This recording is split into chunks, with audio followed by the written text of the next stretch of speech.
temática, acho urgente na situação atual do Brasil.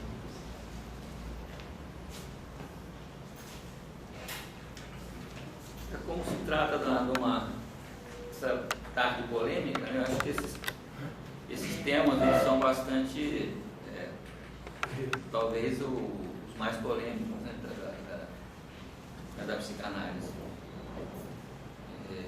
Então, eu vou apresentar algumas questões, uma certa reflexão, né, sobre esses temas. E aí, se vocês quiserem fazer alguma intervenção, depois a gente pode discutir também como é que vocês pensam nessas questões da normalidade, da cura e da suplência. Então, começando com a normalidade, uma visão das mais objetivas assim, né, que eu tenho a respeito da norma, né, da normalidade, é uma paciente que quando comecei a estagiar na clínica, ela era interna, né, de uma instituição que eu fazia parte, e ela era uma pessoa bastante comprometida, né, emocionalmente, e o nome dela era Norma. Então, a Norma trata-se de um comprometimento significativo da razão. A normalidade, né, objetivamente seria isso, um tipo de loucura.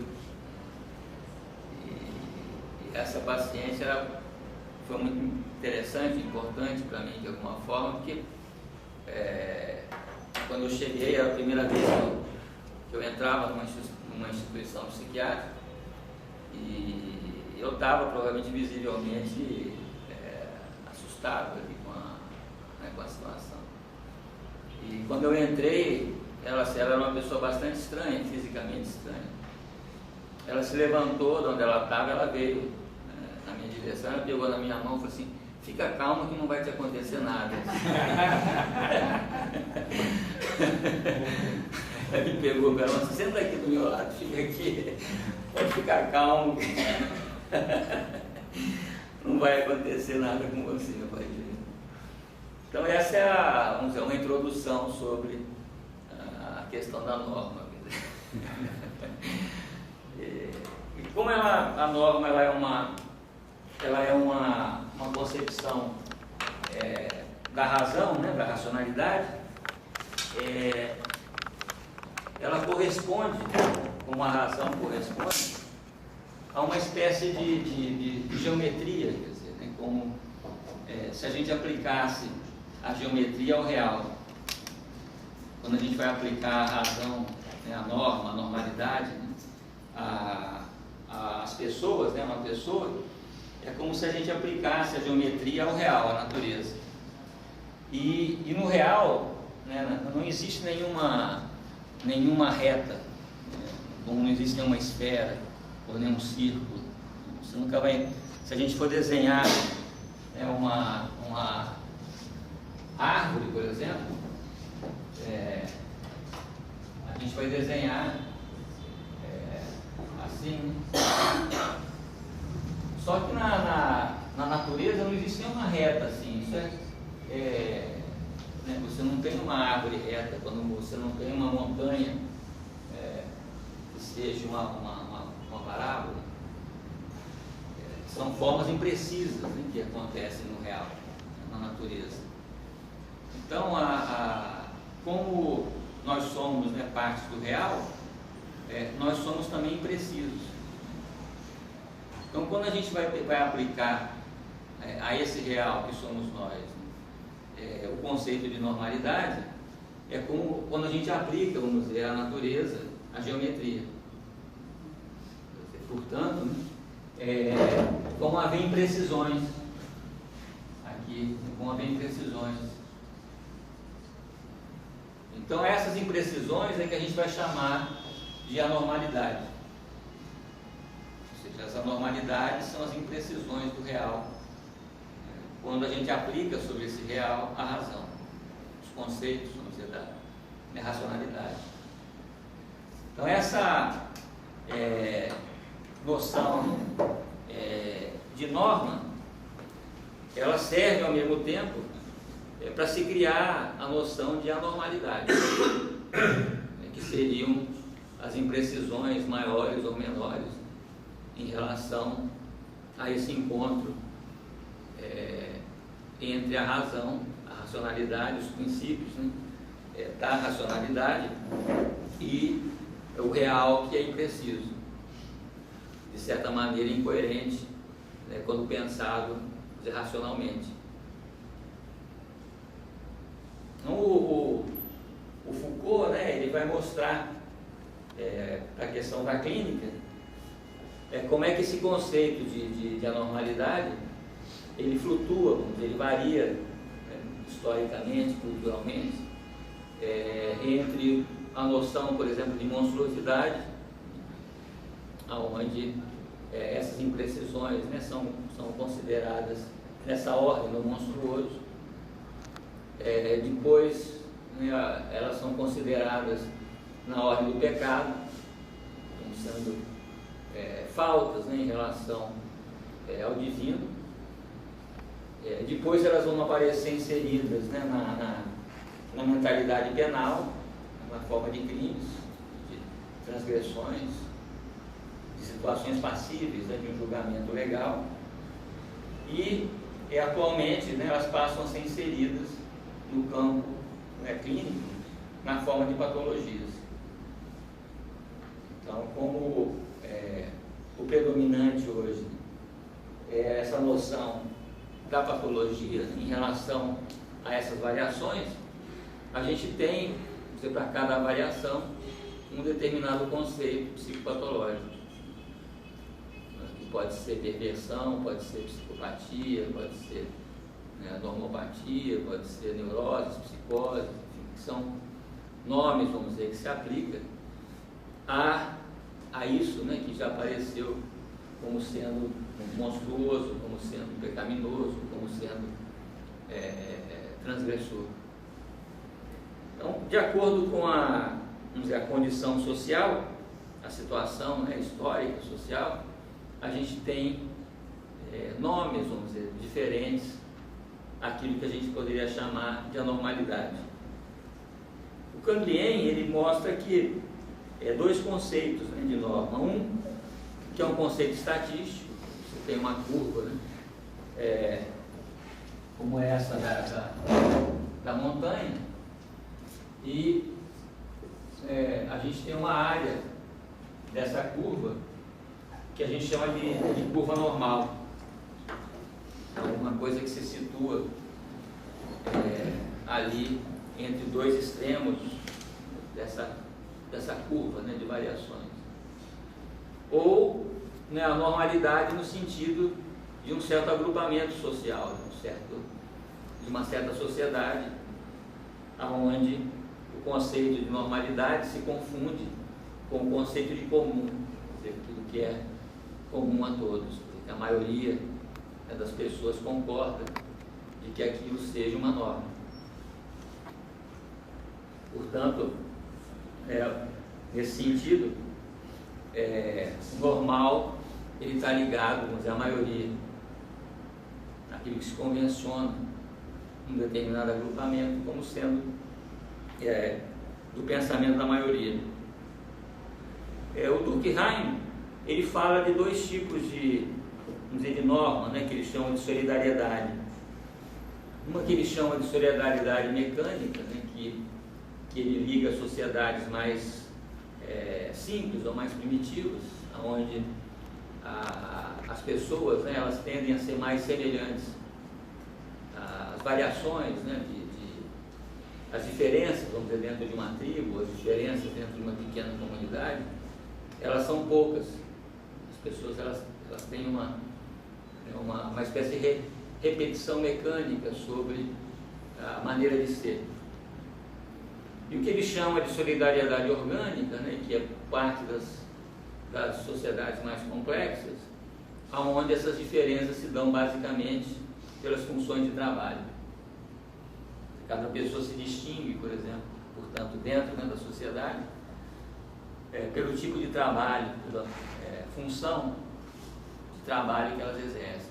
Portanto, o trabalho, numa sociedade complexa, ele tem também uma função identitária, de estabelecer distinções entre as pessoas.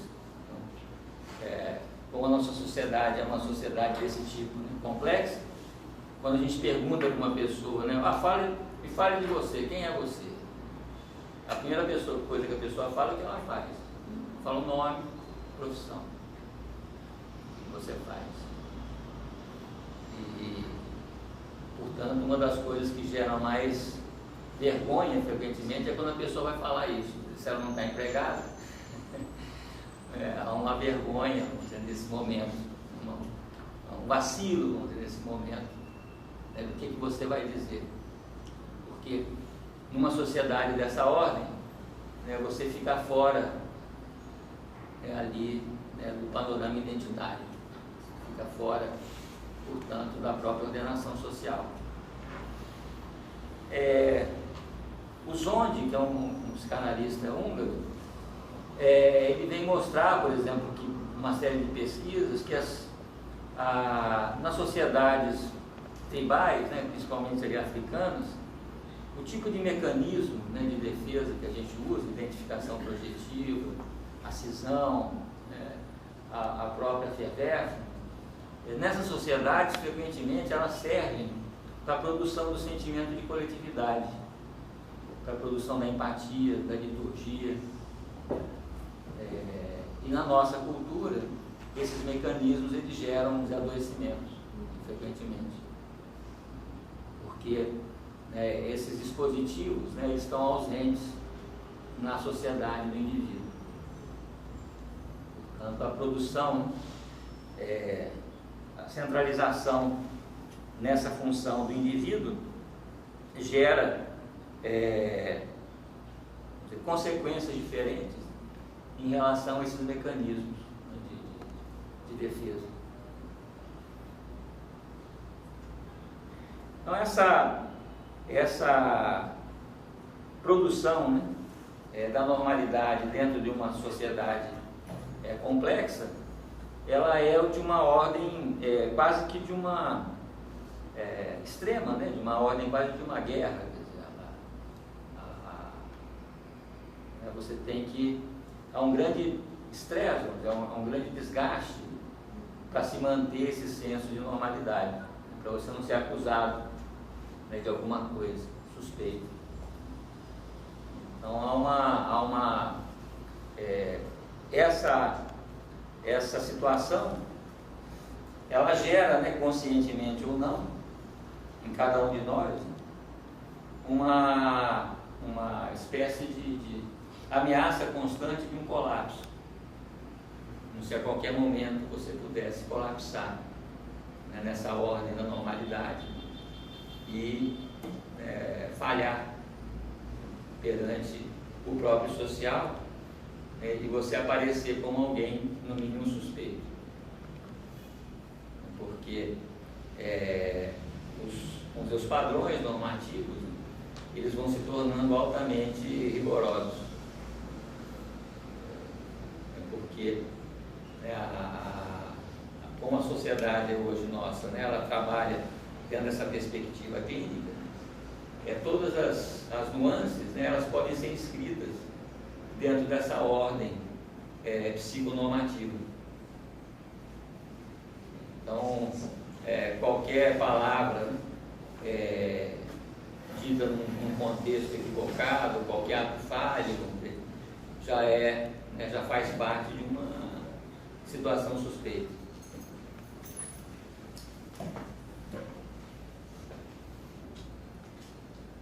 O Freud, ele vai falar, né, no texto dele sobre o mal-estar no estado de civilização, como que a normalidade, né, ela depende fundamentalmente de mecanismos repressores bastante sofisticados, que por outro lado gera, né, o que ele chama de mal-estar.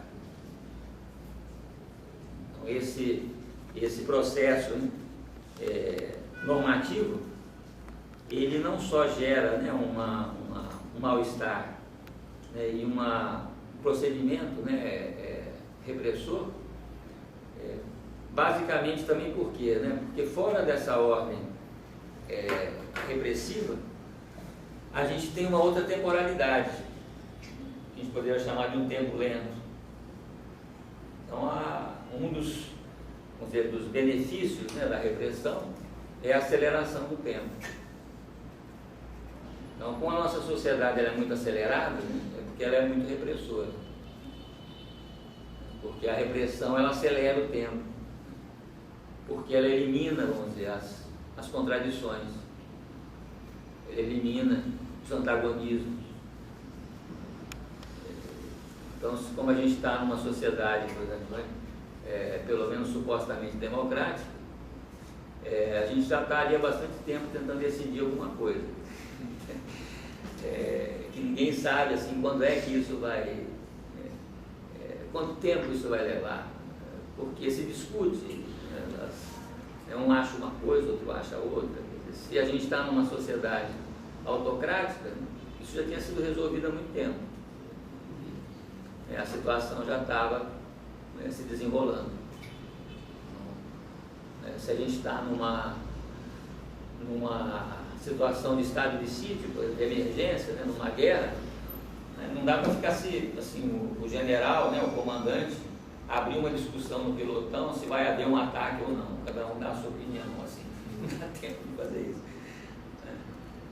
Então, né, o comandante decide, né, e os soldados obedecem. Então, nessa situação, né, nossa, social, onde o que impera, né, é a rapidez, a gente está numa sociedade técnico-industrial, então é preciso que haja rapidez na produção, que se produza rapidamente, que se decida rapidamente.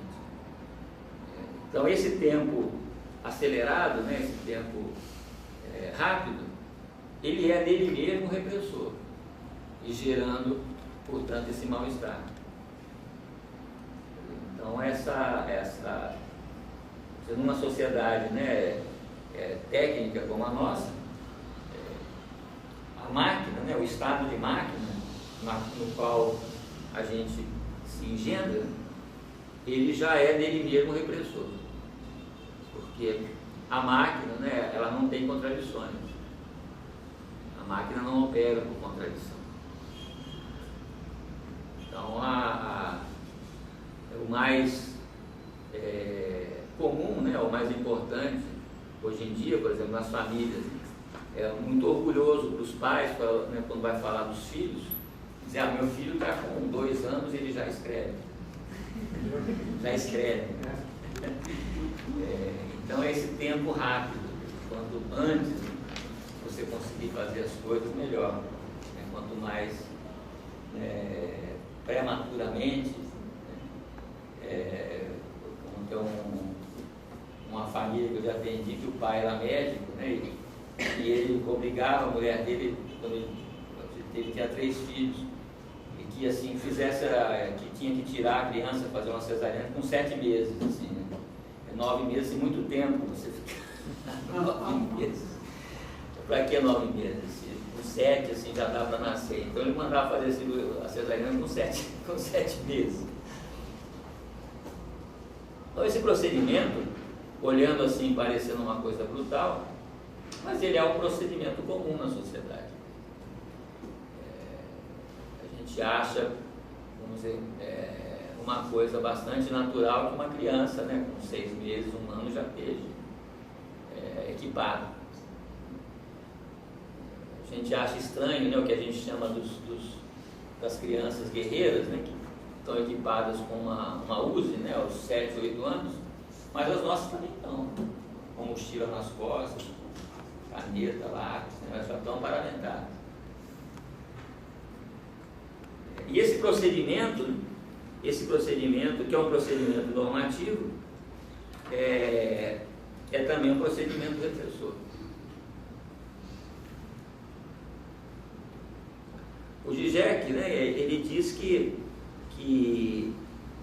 é preciso, né, um tipo de força estranha, né, um tipo de força bastante significativa, para gerar um desenraizamento, vamos dizer, histórico, né? Um desenraizamento desse tipo de articulação que engendra um sujeito, e de tal maneira que esse sujeito ele opte por uma revolta em vez do sujeitamento,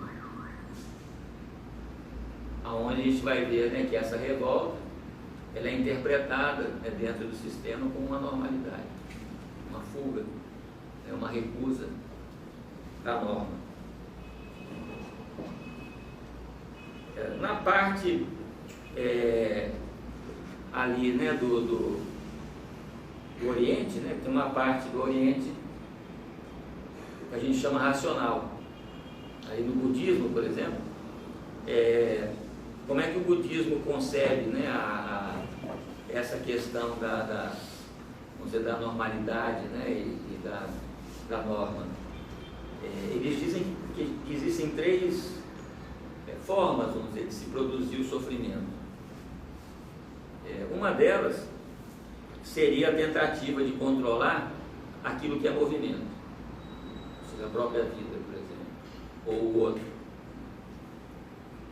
Então, quando a gente vai controlar a vida, né, ou controlar o outro, se produz um sofrimento. E você vai controlar uma coisa cuja natureza é o movimento. Portanto, não é passível, né, de controle.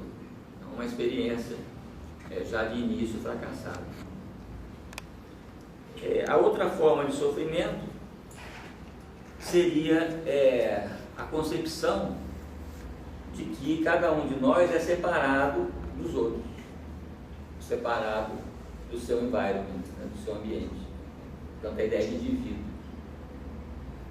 Então, essa ideia de indivíduo, né, de que cada um de nós é separado, também gera um sofrimento, né, um monte de sofrimento.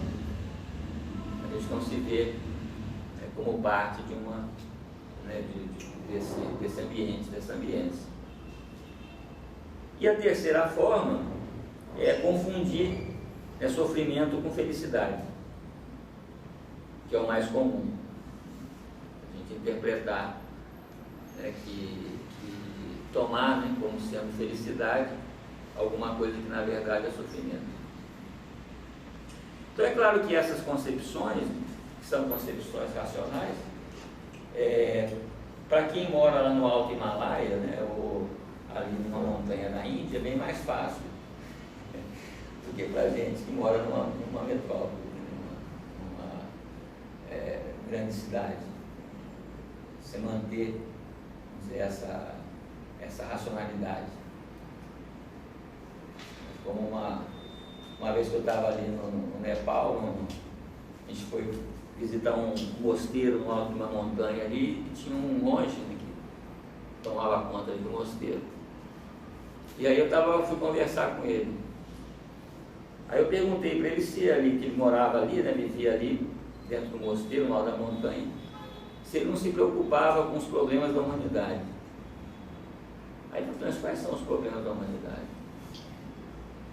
Foi a fome, a miséria, a guerra. Aí ele me olhou, deu uma risada e falou assim: acho que a sua humanidade é diferente da minha. Não pertence à minha humanidade. Então, para ele, vamos dizer, nessas condições ali de cima, né, esses parâmetros, né, do budismo são mais simples. Ele não está dentro dessas linhas de força que a gente vive aqui, né, dentro de uma sociedade complexa. Dentro da psicanálise, né, também a gente vai ver que a questão da cura, a gente for falar da cura, da mesma maneira que a normalidade ela é um princípio, né, da racionalidade, a cura ela está ligada fundamentalmente ao iluminismo, uma perspectiva iluminista. Dentro dessa perspectiva, o conhecimento, né, a iluminação de alguma coisa, portanto, a racionalização de alguma coisa, traria vamos dizer, uma cura. O próprio Freud ele começa com essa perspectiva de que, ao se lançar uma luz, né, sobre o inconsciente, isso traria uma cura. Portanto, a ideia de que a doença, né, seria um desconhecimento, uma irracionalidade que não sobreviveria ali à iluminação. O paradigma, né, do iluminismo é que tudo, vamos dizer, pode ser conhecido, e que o conhecimento ele é melhor, né, e ele, vamos dizer, resolve a questão das trevas. Ele diluiria, né, e resolveria ali as trevas. E a gente sabe, né, que o conhecimento, é claro que ele é importante, né? Só que o conhecimento para a gente ele é como a receita do bolo. Você tem a receita, mas você ainda precisa fazer o bolo. A receita ela não resolve. Margot, que sabe fazer bolo bem, ela sabe como é que é a diferença entre a receita, né, com certeza, e o bolo. Minha avó, ela cozinhava bastante bem, mas era difícil as pessoas aprenderem a cozinhar com ela, porque a pessoa pergunta, mas quantos ovos vai nessa receita? Mas depende do ovo. Porque, né, a massa tem que ficar mais ou menos assim, ó. Aí não sei, às vezes é 4 ovos, às vezes é 3, depende do ovo. Quanto de farinha precisa, assim, depende também da farinha. Toda farinha que é igual. Então a clínica, né, ela tem essa, vamos dizer, essa dificuldade para essa perspectiva iluminista, porque, né, ali você ter o conhecimento, ele não resolve em si a questão, apesar dele, vamos dizer, mapear, né, ou localizar uma certa ordem, né, de intervenção. Então a gente tem alguns conceitos, né, vamos dizer, de cura dentro da psicanálise. A Melanie Klein, por exemplo, fala da elaboração da fase esquizoparanoide, e a construção do sentimento de gratidão, né, na elaboração dessa fase. O Winnicott, ele fala a respeito do brincar, né, da elaboração do falso self. O Lacan fala no atravessamento do fantasma e o processo de se extrair do sintoma, o seu real, né, na construção da identificação com o sintoma. E o Freud, ele fala, né, sobre a talking cure, quer dizer, sobre a fala, né?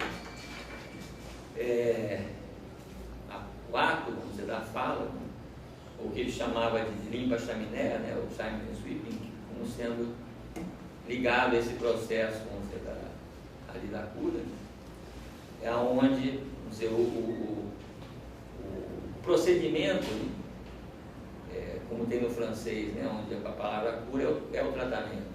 Então, a cura ela não está ligada, vamos dizer, ao resultado, ao efeito, né, mas ao procedimento. A gente vai ver que é o mais importante, mais determinante que o resultado é o procedimento, que seria o ato, vamos dizer, né, da fala, procedimento, né, da fala em relação ao que poderia ser o conteúdo. E